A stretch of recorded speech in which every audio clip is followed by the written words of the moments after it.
تو ان تہجد گزار لوگوں کی ایک الگ قطار بنائی جائے گی اور ان کو سب سے پہلے ان کا حساب لے کر ان کو برخاست کر دیا جائے گا، ان سے وہ بوجھ اتار دیا جائے گا میری بہنیں، کیونکہ یہ جو تہجد کی نماز ہے یہ نفس پر بہت، نفس کو مارنے والی نماز ہے، یعنی اپنی نیند کو توڑ کر اٹھنا۔ اور کہیں میں نے یہ پڑھا تھا کہ تہجد میں صرف اپنی حاجات کو بیان کرنے کے لیے نہ اٹھیں، اس نیت سے نہ اٹھیں۔ دیکھیے اللہ کے رسول جب راتوں میں قیام کرتے تو حضرت عائشہ رضی اللہ تعالیٰ عنہ کیا کہتی انہیں، اللہ کے رسول آپ تو معصوم ہیں، آپ کو تو اللہ تعالیٰ نے جنت کی بشارت دی ہے، پھر کیوں اتنی دیر آپ قیام کرتے ہیں؟ اللہ کے رسول نے فرمایا، اے عائشہ کیا میں اپنے رب کا شکر نہ ادا کروں؟ تو میری بہنیں اس رمضان میں اس نیت سے تہجد کا اہتمام کریں کہ میں اپنے رب کی نعمتوں کا شکر ادا کروں گی۔ مانگنا تو اللہ کو پسند ہے میری بہنیں، لیکن اس کی نعمت کا شکر ادا کرنا بھی بہت ضروری ہے۔ اس سے ہوگا کیا کہ ہماری نعمتوں میں اور اضافہ ہوگا، اللہ اپنی رحمتیں اور برسائے گا، کیونکہ شکر بھی ایک طرح سے عبادت ہے۔ تو میری بہنیں ضرور ان تہجد کی نماز کا اہتمام کریں۔ اور اللہ تعالیٰ سورہ زاریات میں فرماتا ہے کہ متقین وہ ہے جو سحر کے وقت استغفار کرتے ہیں۔ تو یہ وہ وقت ہے جب استغفار کو لازم کریں اپنے اوپر، چاہے ہمارے پاس زیادہ وقت نہ ہو، ہم سحری بناتے بناتے ہی استغفار کی کثرت کریں۔ اور میری بہنیں استغفار صرف یہ نہیں ہوتا کہ ہم زبان سے استغفر اللہ کہیں یا کوئی اور کلمات کہیں، بلکہ حدیث میں آتا ہے کہ جب ہم استغفار کریں تو اپنی ان تمام گناہوں کو یاد کریں، اور ان گناہوں کو یاد کر کے ہمارے رونگٹے کھڑے ہو جائیں، ہمارے آنکھوں سے آنسو رواں ہو جائے۔ اور یہی ہمارے توبہ قبول ہونے کی شرط بھی ہے کہ جب بندہ استغفار کرتا ہے، اپنے گناہوں کا اعتراف کرتا ہے، تو اس کے بدن اور اس کے چہرے پر اس شرمندگی کے آثار نظر آتے ہیں، اس اعتراف کے آثار نظر آتے ہیں، اور پھر وہ نادم ہو کر آنکھوں سے آنسو رواں ہو جاتے ہیں اور اللہ تعالیٰ اس کو معاف کر دیتا ہے۔ تو میری بہنیں یہ وہ وقت ہے جب مسلمان تمام جگہ سے ستائے جا رہے ہیں، مظالم توڑے جا رہے ہیں، اور میری بہنیں کہیں اس معاملے میں ہمارا بھی بہت بڑا رول ہے کہ ہم نے اپنا وہ حق ادا نہ کیا جس کے لیے ہم دنیا میں بھیجے گئے تھے۔ اور میری بہنیں یہ وہ رات ہے، یہ وہ راتیں ہیں رمضان کی جس میں اللہ تعالیٰ خود فرما رہے ہیں کہ کون ہے جو مجھ سے مانگے، تو ضرور ضرور کثرت سے خلوص دل کے ساتھ اپنی تمام گناہوں کی توبہ کریں، ایسی توبہ جس کا مطلب ہم پر ظاہر ہو جائے کہ دوبارہ اس گناہ کی طرف ہم نہ لوٹیں، ایسی توبہ۔ یہی میں نے پہلے کہا نا میری بہنیں کہ اس رمضان کو کچھ اسپیشل، بہت اچھے طریقے سے جو پہلے کیا اس سے بھی بہترین طور سے ہم اس کو گزارنے کی کوشش کریں گے۔ پھر اپنی زبان کو ذکر و اذکار سے لبریز رکھیں، ذکر و دعا کا خاص اہتمام کریں۔ ذکر کیا ہے میری بہنیں؟ ہر وہ کام جو اللہ تعالیٰ کو محبوب ہے ذکر ہے، خواہ دل سے ہو یا زبان سے ہو۔ اس کو کبھی اپنی زبان سے، جیسے الحمدللہ، سبحان اللہ، اللہ اکبر، سبحان اللہ و بحمدہ، اور بہت سارے اللہ کے کلمات ہیں جس سے اپنی زبان کو تر رکھیں۔ لغویات اور بے فضول کی باتیں اور غیبت اور برائی سے اپنی زبان کو دور رکھیں۔ اور خاص کر افطار کے وقت کی دعا دیکھیے، کسی حال میں اس کو مس نہ کریں۔ اکثر ایسا ہوتا ہے نا کہ ہم ہر سال نیت کرتے ہیں، لیکن حالات ایسے ہو جاتے ہیں، دیکھیے جب کرنے کا وقت آتا ہے تب ہم بھول جاتے ہیں، تب ہم پھر سے وہی کاموں میں مصروف ہو جاتے ہیں۔ تو بہت زیادہ ضروری ہے کہ اس سال افطار کی دعا سے پہلے ہی اپنے تمام کاموں کو نمٹا دیں، اور خالص ایک دم اکیلے، ایک دم تنہا ہو کر اپنے آپ میں یہ نہیں کہہ رہی ہوں کہ سب کے ساتھ افطار نہ کریں، میں کہہ رہی ہوں کہ ایک دم دنیا سے کٹ کر اپنے رب کے ہو جائیں افطار کے وقت، اور خوب گڑ گڑا کر دعا مانگے۔ اللہ تعالیٰ افطار کے وقت کی دعا کو رد کرتا ہی نہیں میری بہنیں، تو کیوں نہ ہم اس وقت کا بھرپور فائدہ اٹھائیں۔ اللہ سے ضرور دعا کریں کہ میرا غفلت میں ڈوبا دل بدل دے، ہوا و حرص والا دل بدل دے، آمین یا رب العالمین۔ ماشاء اللہ سامعین، ایک بہت ہی اچھی اسپیچ کے بعد آپ سب کی توجہ چاہوں گی کہ انشاءاللہ اس سال GIH حلقہ خواتین آن لائن دور قرآن کورس منعقد کیا جا رہا ہے۔ سبحان اللہ، اللہ کا فضل و کرم ہے کہ اس بار گھر بیٹھے ہی ہم قرآن کے ایمان پرور ذکر سے گزریں گے اور اپنی روح کو سیراب کریں گے۔ دورہ تفسیر انشاءاللہ 22 اپریل سے شروع ہوگا، یعنی 22 اپریل ڈے 1 ہوگا۔ اس کی ٹائمنگ صبح 10 بجے سے 12 بجے تک ہوں گے اور یہ ہر روز ہوگا۔ یہ کورس 30 دن تک چلے گا اور ہر دن ایک پارے کی تفسیر انشاءاللہ مکمل ہوگی۔ اس کی ڈیٹیلز آپ کو اسی ویڈیو کے ڈسکرپشن میں مینشن کی گئی ہے، آپ سب ضرور اسے دیکھ لینا۔ اگلی اسپیچ کی طرف بڑھنے سے پہلے آئیے سماعت فرماتے ہیں ایک خوبصورت ترانہ اور اپنے دلوں کو نرم کرتے ہیں، جس کا عنوان ہے مجھے یا رب تو اپنے ذکر میں رتب اللساں کر دے۔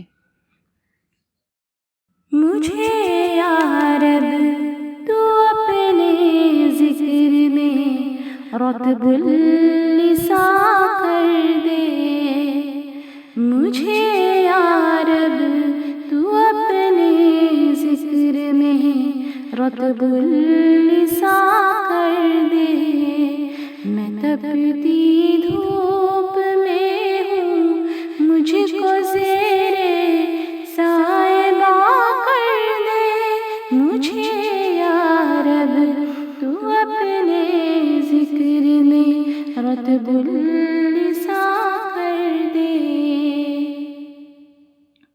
شقاوت سے میرا دل ہو گیا مانند پتھر کے، شقاوت سے میرا دل ہو گیا مانند پتھر کے، تو اس پتھر سے یا رب اشک کا دریا رواں کر دے، مجھے یا رب تو اپنے ذکر میں رتب اللساں کر دے۔ میرے ظاہر کو جیسے حسن سنت سے نوازا ہے، میرے ظاہر کو جیسے حسن سنت سے نوازا ہے، میرے باطن میں بھی پیدا وہ ساری خوبیاں کر دے، مجھے یا رب تو اپنے ذکر میں رتب اللساں کر دے۔ تیری ہی ذات میری زیست کا مقصود بن جائے، تیری ہی ذات میری زیست کا مقصود بن جائے، خیالی غیر کو احساس پر کو حاضراں کر دے، مجھے یا رب تو اپنے ذکر میں رتب اللساں کر دے۔ فقط ایک ساتھ باقی کو نگاہوں کا بنا مرکز، فقط ایک ساتھ باقی کو نگاہوں کا بنا مرکز، اثر اس کے علاوہ بند ساری کھڑکیاں کر دے، مجھے یا رب تو اپنے ذکر میں رتب اللساں کر دے۔ عزیز بہنوں، بے شک رمضان اور قرآن کے درمیان بہت ہی گہرا تعلق ہے۔ رمضان قرآن کا مہینہ ہے۔ قرآن مجید اللہ کا کلام ہے جسے اللہ تعالیٰ نے انسانوں کی ہدایت کے لیے اتارا ہے اور اس کے نزول کے لیے رمضان کی بابرکت رات کا انتخاب کیا۔ اللہ تعالیٰ کا ارشاد ہے اِنَّا أَنزَلْنَاهُ فِي لَيْلَةٍ مُبَارَكَةٍ إِنَّا كُنَّا مُنذِرِينَ، بے شک ہم نے اس کو ایک مبارک رات میں اتارا کیونکہ ہم ہی خبردار کرنے والے تھے۔ یعنی اللہ تعالیٰ نے اسے اپنے ذمے لیا کہ وہ ہم لوگوں کو دنیا میں صرف کھانے پینے اور سونے جاگنے کے لیے نہیں چھوڑ دے، بلکہ ہمیں کیا کرنا چاہیے اس کی مکمل رہنمائی کے لیے کتاب اتاری ہے۔ عبداللہ بن عباس رضی اللہ تعالیٰ عنہ بیان کرتے ہیں کہ رمضان میں ہر رات جبرائیل علیہ السلام آپ سے ملاقات کرتے تھے اور نبی اکرم صلی اللہ علیہ وسلم انہیں رمضان گزرنے تک قرآن سناتے۔ اس روایت سے اس بات پر دلیل ملتی ہے کہ رمضان میں قرآن میں مشغول رہنا کتنی اہمیت رکھتا ہے۔ رمضان میں سب سے زیادہ خیر والا کام یہ ہے کہ ہم اپنے آپ کو قرآن میں مشغول رکھیں۔ اسی لیے نبی صلی اللہ علیہ وسلم نے فرمایا کہ روزہ اور قرآن قیامت والے دن بندے کے حق میں سفارش کریں گے۔ روزہ کہے گا، اے رب، میں نے اسی دن کے وقت کھانے سے اور شہوات سے روکے رکھا، تو میری سفارش اس کے حق میں قبول کر لے۔ اور قرآن کہے گا، میں نے اسی رات کو سونے سے روکے رکھا، تو میری سفارش اس کے حق میں قبول کر لے، تو ان دونوں کی سفارشیں قبول کر لی جائیں گی۔ ان احادیث سے رمضان میں قرآن کی تلاوت، حفظ اور تدبر کرنے کی اہمیت کا پتہ چلتا ہے۔ اللہ سبحانہ تعالیٰ فرماتے ہیں، کتاب انزلناہ الیک مبارک لیدبروا آیاتہ ولیتذکر اولو الالباب۔ یہ بابرکت کتاب ہے جسے ہم نے آپ کی طرف نازل کیا تاکہ لوگ اس کی آیات پر غور و فکر کریں اور عقل مند نصیحت حاصل کریں۔ تو پتہ یہ چلا کہ تعلیم قرآن انفرادی تدبر القرآن کے علاوہ سب کے ساتھ مل بیٹھ کر قرآن مجید کی درس و تدریس بہت سی رحمتوں اور برکتوں کا سبب بنتی ہے۔ آئیے اسی سلسلے میں ہماری اگلی سپیچ پیش خدمت ہے، قرآن اور رمضان۔ نحمده ونستعينه ونستغفره ونؤمن به ونتوكل عليه ونعوذ بالله من شرور أنفسنا ومن سيئات أعمالنا ومن يهده الله فلا مضل له ومن يضلله فلا هادي له ونشهد أن لا إله إلا الله ونشهد أن محمدا عبده ورسوله أما بعد، میری عزیز بہنوں، السلام علیکم ورحمۃ اللہ وبرکاتہ۔ اللہ تعالیٰ قرآن مجید میں فرماتے ہیں، اِنَّا نَحْنُ نَزَّلْنَا الذِّكْرَ وَإِنَّا لَهُ لَحَافِظُونَ، کہ بے شک اس ذکر کو ہم نے نازل کیا ہے اور ہم خود ہی اس کی حفاظت کرنے والے ہیں۔ میری عزیز بہنوں، ذکر کے معنی ہے قرآن مجید۔ یہ ایک یاد دہانی ہے۔ دنیا کی تمام کتابوں میں شکوک و شبہات پائے جا سکتے ہیں، لیکن قرآن مجید ایک واحد کتاب ہے جس کی حفاظت کی ذمہ داری اللہ تعالیٰ خود اپنے ذمہ لیتا ہے۔ تا قیامت کوئی اس میں رد و بدل نہیں کر سکتا، اور اس کا سب سے بڑا ثبوت بھی ہے کہ اللہ تعالیٰ نے اسے لوگوں کے دلوں میں محفوظ کر دیا ہے۔ چنانچہ ہم دیکھتے ہیں کہ 12 15 سال کے بچے حافظ قرآن ہیں۔ دنیا کے کسی ملک میں آپ چلے جائیے، کوئی ملک ایسا نہیں ہے جہاں پر اسے پڑھنے والے، اسے حفظ کرنے والے لوگ موجود نہ ہوں۔ میری عزیز بہنوں، قرآن مجید میں ایسا لطف ہے، ایسا سرور ہے کہ جب انسان اس کی تلاوت کرتا ہے تو اس پر ایک وجد سا طاری ہونے لگتا ہے، اس کے رونگٹے کھڑے ہو جاتے ہیں اور اکثر آنکھوں سے آنسو جاری ہو جاتے ہیں۔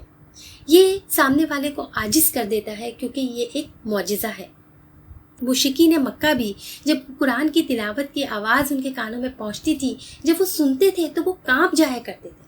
ایک مرتبہ کی بات آپ کو بتاتے ہوئے چلوں کہ اللہ کے رسول صلی اللہ علیہ وسلم مسجد حرم میں تشریف لے گئے اور وہاں پر دیکھا کہ قریش کا بہت بڑا مجمع ہے اور اس میں بڑے بڑے سردار بھی موجود ہیں۔ تو اللہ کے رسول صلی اللہ علیہ وسلم نے بلند آواز میں سورہ نجم کی تلاوت شروع کر دی، اور جب آپ سورہ نجم کے آخر میں ان دہلا دینے والی آیات پر پہنچے کہ ہذا نذیر من نذور الاولی ازفت العاذفہ لیس لہا من دون اللہ کاشفہ، کہ ایک تنبیہ ہے پہلے سے آئی ہوئی تنبیہات میں سے، آنے والی گھڑی قریب آ لگی ہے، اللہ کے سوا کوئی اس کو ٹالنے والا نہیں ہے۔ افمن ھذا الحدیث تعجبون وتضحکون ولا تبکون، پھر کیا یہی وہ باتیں ہیں جن پر تم تعجب کرتے ہو، ہنستے ہو اور روتے نہیں ہو؟ وہ انتم سامدون، اور گا بجا کر انہیں ٹالتے ہو۔ فاسجدوا للہ وعبدوا، پس جھک جاؤ اللہ کے آگے اور بندگی کرو۔ اور یہ کہہ کر اللہ کے رسول صلی اللہ علیہ وسلم سجدے میں گر گئے۔ سجدہ کرنے لگے کیونکہ یہ آیات سجدے کی ہے. اور اللہ کے رسول صلی اللہ علیہ وسلم کے ساتھ ساتھ سارے مشرکین کا مجموعہ جو اس وقت موجود تھا سب کے سب سجدے میں گر گئے. وہ قرآن انہیں ہوش نہ رہا. وہ قرآن کو سننے میں اتنے منہمک ہو گئے, اتنے کھو گئے تھے کہ وہ بھول گئے کہ ہم رسول اللہ کے کٹر دشمن ہیں, اور سب کے سب سجدے میں گر گئے. میری بہنوں, اس قرآن نے سب کو عاجز کر دیا. واقعی میں یہ ایک معجزہ ہے, عاجز کر دینے والا. سبحان اللہ. ویسے تو دنیا میں بہت سارے انبیاء ہیں اور ان کو اللہ تعالیٰ کی طرف سے بہت سے معجزات عطا کیے گئے, جیسے کہ حضرت موسیٰ علیہ السلام کو دیکھیے کہ ان کے 2 معجزے تو بڑے مشہور ہیں, ایک ید بیضا اور ایک عصا. ید بیضا حضرت موسیٰ علیہ السلام کا ہاتھ تھا کہ آپ جب بغل سے یا جیب سے نکالتے تو وہ چمکنے لگتا تھا, بہت ہی شائن کرتا تھا. اور عصا آپ کی وہ لاٹھی تھی کہ جب آپ زمین پہ رکھتے تو وہ خوفناک اژدہے کی شکل اختیار کر لیتا تھا. لیکن کمال کی بات تو یہ ہے میری بہنوں, غور طلب بات یہ ہے کہ وہ معجزات حضرت موسیٰ علیہ السلام کے ساتھ مخصوص تھے اور انہی کے ساتھ ختم ہو گئے. اسی طرح سے اللہ کے رسول صلی اللہ علیہ وسلم کو بھی بہت سے معجزات اللہ تعالیٰ نے عطا فرمائے کہ چاند آپ کی انگلی کے اشارے سے 2 ٹکڑے ہو گیا. تھوڑی سی چیز ہوتی کھانے پینے کی لیکن بہت سارے لوگ اس سے پیٹ بھر کے کھا لیتے تھے. ایک پیالہ دودھ ہوتا لیکن بہت سارے لوگ شکم سیر ہو جاتے تھے. لیکن وہ معجزات بھی اللہ کے رسول صلی اللہ علیہ وسلم کے ساتھ مخصوص تھے اور آپ ہی کے ساتھ ختم ہو گئے. لیکن ایک معجزہ ایسا ہے جو رہتی دنیا تک قائم رہنے والا ہے, اور وہ ہے قرآن مجید. یہ ایک چیلنج ہے رہتی دنیا تک کے, جیسے کہ وہ ایک چیلنج تھا حضرت موسیٰ علیہ السلام کا عصا. جب اللہ تعالیٰ نے موسیٰ علیہ السلام کو عصا عطا فرمایا تو یہ نشانیاں عطا فرمائی, تو کہا کہ اے موسیٰ تم ان نشانیوں کو لے کر فرعون کے دربار میں جاؤ اور انہیں اسلام کی دعوت دو. جب موسیٰ علیہ السلام فرعون کے پاس پہنچے تو فرعون کا کیا رد عمل تھا؟ فرعون کا رد عمل یہ تھا کہ فرعون نے کہا کہ موسیٰ تم تو جادوگر ہو, تم جادوگر معلوم ہوتے ہو, جادو کے زور سے یہ سب کر رہے ہو, میں تمہارا مقابلہ کرواؤں گا. اور اس نے پورے ملک سے ماہر بڑے بڑے جادوگروں کو بلایا اور موسیٰ علیہ السلام کے ساتھ مقابلہ کروایا. یہاں غور طلب بات یہ ہے میری بہنوں کہ لوگ مقابلہ کروایا, مقابلہ بھی ہوا, خوب ہوا, لیکن جیت کس کی ہوئی؟ جیت حق کی ہوئی. یہاں پر غور طلب بات یہ ہے کہ لوگ مقابلے کے لیے تیار ہو گئے. لیکن جب اللہ کے رسول صلی اللہ علیہ وسلم اس قرآن مجید کو لے کر اپنی قوم کے پاس آئے اور ان کے سامنے اسے پیش کیا تو شروع میں ان کا بھی رد عمل یہی تھا. انہوں نے کہا کہ ارے یہ تو کسی انسان کا لکھا ہوا ہے, کوئی جن ہے جو آپ کو سکھا پڑھا کے جاتا ہے, یہ قصے کہانیاں آپ نے ادھر ادھر سے سن کر آتے اور ہمیں بیان کرتے ہو. تو اللہ تعالیٰ نے کہا کہ ٹھیک ہے, اگر یہ کسی انسان کا لکھا ہوا ہے تو آ جاؤ, ہو جاؤ مقابلے کے لیے تیار, اس قرآن جیسا کوئی کلام بنا کر لے آؤ. لیکن میری بہنوں وہ اس کے مد مقابل کوئی کلام نہ پیش کر سکے.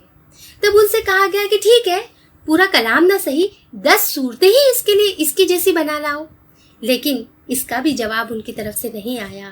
تب انہیں لاسٹ وارننگ دے دی گئی کہ کل فاتو بصورت مثلہ وادعوا من استطعتم من دون اللہ ان کنتم صادقین, کہ اے محمد کہہ دو کہ اگر تم اپنے اس الزام میں سچے ہو کہ کوئی جن کوئی انسان آ کر پڑھا کر جاتا ہے تو تم بھی اس جیسی ایک صورت تصنیف کر لو, گھڑ لو, بنا لو, بتاؤ لا کے, اور ایک خدا کو چھوڑ کر جس کو چاہے بلا سکتے ہو بلا لو. لیکن اس کا جواب کیا آیا میری بہنوں؟ اس کا جواب یہ آیا کہ ما ھذا کلام البشر. میں آپ کو بتاتے چلوں کہ اللہ کے رسول صلی اللہ علیہ وسلم کو جو معجزہ دیا گیا تھا قرآن مجید, اس زمانے میں شاعری بہت عروج پہ تھی. مطلب بہت بڑے بڑے چوٹی کے شاعر ہوا کرتے تھے, فصاحت اور بلاغت بہت عام تھی, اور یہ سمجھ لیجئے کہ ہر چلتا پھرتا انسان شاعر تھا. اور ان شعراء میں سے جس کا چوٹی کا کلام ہوتا تھا, جس کا بہت بہترین کلام ہوتا تھا, اس کلام کو جو ہے خانہ کعبہ کی دیوار پہ چسپاں کر دیا جاتا تھا, اور وہ اس وقت تک خانہ کعبہ کی دیوار پہ موجود رہتا تھا جب تک اس سے بہتر کلام جو ہے کوئی نہ بنا لے. جب اس سے بہتر کوئی کلام بنا لیتا تو پھر اس کو اتار کر اسے لگا دیا جاتا. اب یہ ہوا کہ کسی نے انا اعطیناک الکوثر, سورہ کوثر جو ہے خانہ کعبہ کی دیوار پہ لکھ کر لگا دی. اب شعراء آتے گئے اور اس کو دیکھتے گئے, غور و خوض کرتے رہے, اس جیسی کوئی چیز بنا لے, کوئی جملہ بنا لے, کوئی آیت بنا لے, لیکن میری بہنوں وہ بنا نہ پائے. تو کون سا جملہ بنا پائے؟ ما ھذا کلام البشر, کہ کسی انسان کا لکھا ہوا نہیں ہے. سبحان اللہ.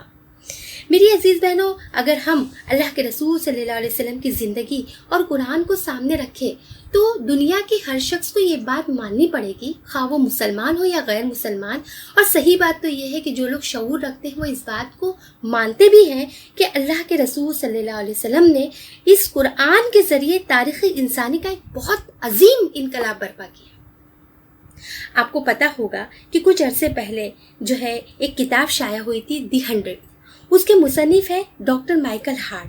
انہوں نے جو ہے پوری دنیا میں سے 100 شخصیتوں کا انتخاب کیا، یعنی پوری ورلڈ کی 100 عظیم شخصیتیں، پھر ان کی درجہ بندی کی، یعنی ان کو نمبر دیے کہ 100 پھر 99 پھر 98، یعنی پہلے عظیم پھر اس سے عظیم پھر اس سے بہتر پھر اس سے بہتر بہتر بہتر، اور وہ نمبر 1 پر لائے میرے اور آپ کے نبی محمد صلی اللہ علیہ وسلم کو.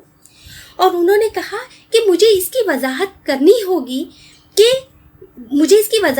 ہوگی کیونکہ نمبر 1 پہ محمد صلی اللہ علیہ وسلم کو دیکھ کر لوگ حیران ہوں گے، کیونکہ لکھنے والا یعنی میں خود عیسائی ہوں، یعنی وہ چاہتے تو حضرت عیسیٰ کو بھی نمبر 1 پہ رکھ سکتے تھے، لیکن محمد صلی اللہ علیہ وسلم کو رکھا. تو مجھے اس کی وضاحت کرنی ہوگی. اور انہوں نے اس کی وضاحت کرتے ہوئے بتایا کہ لوگوں نے اپنی زندگی کے 2 خانے بنا لیے ہیں. ایک خانے کو وہ کہتے ہیں یہ دنیاوی خانہ ہے، اور دوسرے خانے کو وہ کہتے ہیں کہ مذہبی خانہ ہے. جو لوگ مذہب کے پیچھے چل پڑے انہیں دنیا سے کوئی سروکار نہیں تھا، صرف مذہب ہی کے پیچھے چل پڑے. اور جو لوگ دنیا کے پیچھے چل پڑے، جیسے سکندر اعظم، ہٹلر، بہت ساری بڑی بڑی فتوحات حاصل کی، لیکن انہیں مذہب سے کوئی تعلق نہیں تھا. لیکن صرف اور صرف ایک شخصیت ایسی ہے جو دونوں میدانوں میں بیک وقت انتہائی کامیاب انسان ہے، اور وہ ہے محمد صلی اللہ علیہ وسلم. آپ نے دونوں میدانوں میں ایک نئی تہذیب، ایک نیا تمدن، ایک نئی نظام زندگی اور ایک نئی حکومت قائم کی، یعنی زندگی کے ہر اعتبار سے انقلاب برپا کیا. یہ ہے محمد صلی اللہ علیہ وسلم کا وہ کارنامہ جسے غیر مسلم بھی تسلیم کرتے ہیں. یہاں پر یہ بات کہنے کی وجہ یہ ہے میری بہنوں کہ اس عظیم انقلاب کے لیے حضور کا اعلی انقلاب کا ہتھیار جو ہے وہ قرآن تھا. اسی قرآن کے ذریعے لوگوں کے ذہن بدلے، سوچ بدلی، عقائد بدلے. پہلے لوگ زندگی کو عزیز سمجھتے تھے، اب موت انہیں سب سے بڑھ کر پیاری لگنے لگی. حقیقت یہ ہے کہ انقلاب قرآن کے ذریعے ہوا. اسی کے ذریعے آپ نے لوگوں کا تزکیہ کیا اور قرآن کو لوگوں کے دلوں میں اتارا، کیونکہ جب یہ قرآن کسی کے اندر اتر جاتا ہے تو اس کے اندر انقلاب آ جاتا ہے. میری عزیز بہنوں، یہاں پر میں حضرت عمر رضی اللہ تعالیٰ عنہ کی ایک ہلکی سی جھلک آپ کے سامنے بتانا چاہوں گی، پیش کرنا چاہوں گی کہ اسلام لانے سے پہلے آپ کیسے تھے اور اسلام لانے کے بعد آپ میں کیا تغیر آیا. میری عزیز بہنوں، یہ وہی عمر ہے کہ جب انہیں پتہ چلتا ہے کہ کوئی مسلمان ہو گیا ہے تو اس کے پیچھے ہاتھ دھو کر پڑ جاتے، اسے ستاتے، اسے پریشان کرتے، تکلیف دینے میں کوئی کسر نہیں اٹھا کے رکھتے تھے. ان کی ایک لونڈی تھی، جب حضرت عمر رضی اللہ تعالیٰ عنہ کو پتہ چلا کہ اس نے اسلام قبول کر لیا ہے تو اسے اتنا مارتے کہ مارتے مارتے تھک جاتے، اور بیچاری تڑپتی رہتی لیکن اپنے اسلام پر، اپنے ایمان پر قائم رہتی. اور جب مارتے مارتے تھک جاتے تو رک جاتے اور کہتے، میں تجھے رحم کھا کے نہیں چھوڑ رہا ہوں، بلکہ اس لیے چھوڑ رہا ہوں کہ میں تھک گیا. لیکن میری عزیز بہنوں، یہی عمر ہے کہ جب اسلام قبول کرتے ہیں تو ان میں کیسی تبدیلی آتی ہے، کیسا تغیر آتا ہے. آپ دیکھیے کہ جب یہ اسلام قبول کرتے ہیں اور اللہ تعالیٰ انہیں اتنا عروج عطا فرماتا ہے کہ وہ وقت کے امیر المومنین بن جاتے ہیں. خلیفہ وقت امیر المومنین ہیں، راتوں کو گشت کر رہے ہیں، گلیوں سڑکوں گھوم کر دیکھ رہے ہیں کہ کوئی پریشان حال تو نہیں ہے، کوئی مصیبت زدہ تو نہیں ہے. دن میں حکومت کے انتظامات سنبھال رہے ہیں اور راتوں میں اپنی پرجا، اپنی کیا کہیں گے، اپنی رعایا کی خبرگیری کے لیے گشت کر رہے ہیں مدینہ کی گلیوں میں. ایک دفعہ اسی طرح گشت کرتے کرتے آپ 3 میل دور نکل جاتے ہیں، اور آپ جب 3 میل دور چلے جاتے ہیں تو آپ دیکھتے ہیں کہ ایک جھوپڑا ہے، ایک چھوٹا سا گھر ہے جس میں بچوں کی بلک کے رونے کی آوازیں آ رہی ہیں. حضرت عمر رضی اللہ تعالیٰ عنہ اس گھر کے پاس جاتے ہیں تو کیا دیکھتے ہیں کہ چولہے پر ہانڈی چڑھی ہوئی ہے اور بچے بلک کے رو رہی ہیں. اب ان کی ماں ان کے پاس بیٹھی ہوئی ہے تو حضرت عمر رضی اللہ تعالیٰ عنہ کہتے ہیں کہ اے خاتون، تم ان بچوں کو چپ کیوں نہیں کرواتی، یہ کیوں رو رہے ہیں؟ تو وہ خاتون کہتی ہے کہ میرے بچے بھوکے ہیں اور مجھے ان کو کھلانے کے لیے میرے پاس کچھ بھی نہیں ہے. میں نے خالی ہانڈی چولہے پہ چڑھا دی ہے تاکہ یہ بہل جائے کہ کچھ پک رہا ہے اور اسی آس میں یہ سو جائے. میری عزیز بہنوں، سن کر حضرت عمر رضی اللہ تعالیٰ عنہ کی آنکھوں میں آنسو آ جاتے ہیں۔ آپ واپس 3 میل دور جاتے ہیں، اپنے پاس جو بھی سامان اویلیبل ہوتا ہے ایک بورے میں آٹا، گھی، کھجوریں وغیرہ لاتے ہیں اور اپنی پیٹھ پر وہ تھیلا لے کر چل پڑتے ہیں۔ آپ کا غلام آپ سے کہتا ہے کہ امیر المومنین یہ تھیلا مجھے دے دیجئے، میں پہنچا دیتا ہوں۔ تو حضرت عمر رضی اللہ تعالیٰ عنہ کہتے ہیں کہ کیا قیامت کے دن تم میرے گناہوں کا بوجھ اٹھا سکو گے؟ اور یہ کہہ کر چل پڑتے ہیں۔ میری بہنوں، 6 میل کا فاصلہ طے کیا ہے، ابھی واپس سے 3 میل دور، اتنی دور اس خاتون کے پاس جاتے ہیں اور اپنے سامنے بیٹھ کر کھانا پکوا کر ان بچوں کو کھلاتے ہیں، اور پھر جو ہے دوسرے دن اس خاتون کا وظیفہ مقرر کر دیتے ہیں۔ میری عزیز بہنوں، فرق دیکھیے کہ اسلام سے پہلے ایک عورت کے اوپر کتنا ظلم کر رہے ہیں اور اسلام لانے کے بعد اس خاتون سے کیسا سلوک کر رہے ہیں، اور اس کے باوجود ہمیشہ اپنا احتساب کرتے تھے کہ کاش میں 3 کا ہوتا، کاش میں پیدا ہی نہ ہوا ہوتا، کاش میری ماں نے مجھے جنا ہی نہیں ہوتا۔ میری عزیز بہنوں، یہ فرق، یہ تبدیلی دراصل اسی اسلام، اسی قرآن کی دین ہے۔ سچ یہ ہے کہ جس کے دل میں قرآن اتر جاتا ہے اس کے اندر خود بخود انقلاب برپا ہو جاتا ہے، وہ پورا کا پورا تبدیل ہو جاتا ہے۔ میری عزیز بہنوں، یہی وہ چیز ہے جس کے بارے میں اللہ تعالیٰ قرآن مجید میں فرماتے ہیں، یا ایھا الناس قد جاءتکم موعظۃ من ربکم، اے لوگو تمہارے پاس تمہاری رب کی طرف سے نصیحت آ گئی ہے، وہ شفاء لما فی الصدور وہ ھدی ورحمۃ للمؤمنین، یہ وہ چیز ہے جس میں دلوں کے امراض کی شفا ہے، اور اسے جو قبول کر لے، جو اسے مان لے، ان کے لیے رہنمائی اور رحمت ہے۔ قل بفضل اللہ وبرحمتہ فبذلک فلیفرحوا، کہ اے نبی صلی اللہ علیہ وسلم کہو کہ یہ تو اللہ کا فضل ہے اور اس کی مہربانی ہے کہ یہ چیز اس نے تمہارے لیے بھیجی ہے، اس پر تو لوگوں کو خوشی منانی چاہیے۔ ہوا خیر مما یجمعون، اور یہ ان تمام چیزوں سے بہتر ہے جسے لوگ جمع کر رہے ہیں۔ یہاں قرآن کو موعظت کہا گیا ہے۔ موعظت کا مطلب ہوتا ہے نصیحت، یعنی اے لوگو تمہارے رب کی طرف سے تمہارے پاس نصیحت آ گئی ہے۔ نصیحت وہ چیز ہوتی ہے جو دلوں کے اندر نرمی پیدا کرتی ہے، یعنی انسان کے دل اگر سخت ہوں گے تو اس میں کوئی چیز داخل نہیں ہو سکے گی، اسی لیے پہلے اس سختی کو نرم کریں گے۔ اسی لیے فرمایا گیا ہے کہ قرآن ایک نصیحت ہے جو دلوں کو نرم کرتا ہے۔ جیسے ایک چٹیل میدان ہو، جب اس میں ہل چلایا جائے گا تبھی نرمی پیدا ہوگی اور وہ بارش کا پانی اپنے اندر اخذ کر سکے گا، اگر سخت ہوگا تو پانی باہر سے ہی بہہ کر نکل جائے گا۔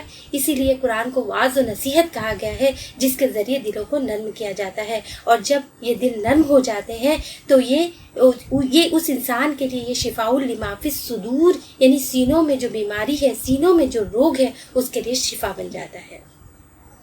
میری عزیز بہنوں، اللہ کے رسول صلی اللہ علیہ وسلم نے فرمایا کہ انسان کے جسم میں گوشت کا ایک لوتھڑا ہے، اگر وہ درست رہتا ہے تو سارا جسم درست رہتا ہے، اور اگر وہ خراب ہو جائے تو پورا جسم خراب ہو جاتا ہے۔ پھر فرمایا کہ یاد رکھو گوشت کا یہ لوتھڑا دل ہے۔ قرآن اسی دل کی بیماری یعنی جلن، حسد، کینہ، کپٹ، بغض، عداوت اور ان جیسی نہ جانے کتنی بیماریوں کو دور کرنے والی کتاب ہے۔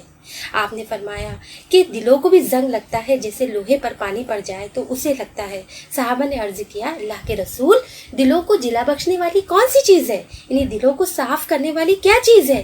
فرمایا موت کو اکثر یاد کرنا اور قرآن مجید کی تلاوت کرنا۔ پھر یہی قرآن ان کے لیے نفع بخش ثابت ہوگا جنہوں نے اس کی ہدایت سے دنیا اور آخرت میں فائدہ اٹھایا۔ دنیا میں تو لوگوں کے لیے شفاء لما فی الصدور ہوگا ہی، اور آخرت میں خدا کی رحمت کی بدلیاں ان پر سایہ کریں گی۔ نبی صلی اللہ علیہ وسلم نے فرمایا کہ سورہ البقرہ اور ال عمران یہ 2 بدیوں کی صورت میں میدان حشر میں ظاہر ہوں گی، اس طرح سے قطار میں آئیں گی جیسے کہ 2 بادل ہوں، جیسے کہ 2 سائبان ہوں، یا جیسے قطار میں اڑتے ہوئے پرندوں کی 2 ٹولیاں، 2 جھنڈ ہوں جو اپنے پر پھیلائے ہوئے ہوں اور اپنے پڑھنے والوں کی طرف سے مباحثہ کریں گی، ان پر سایہ کریں گی جن کو اس سے محبت تھی۔ یہی نہیں میری بہنوں، سورہ البقرہ اور سورہ ال عمران کی تو فضیلت ہے ہی، مگر یہ قرآن خوشخبری دیتا ہے ان لوگوں کو جو اسے رات دن تلاوت کرتے ہیں، اس میں غور و فکر کرتے ہیں اور اس کے احکامات کو اپنی زندگی میں نافذ کرنے کی کوشش کرتے ہیں۔ انہیں خوشخبری دی گئی ہے کہ جب قرآن پڑھنے والا قیامت کے دن پیش ہوگا تو قرآن اپنے رب سے کہے گا، اے میرے رب اسے جوڑا پہنا۔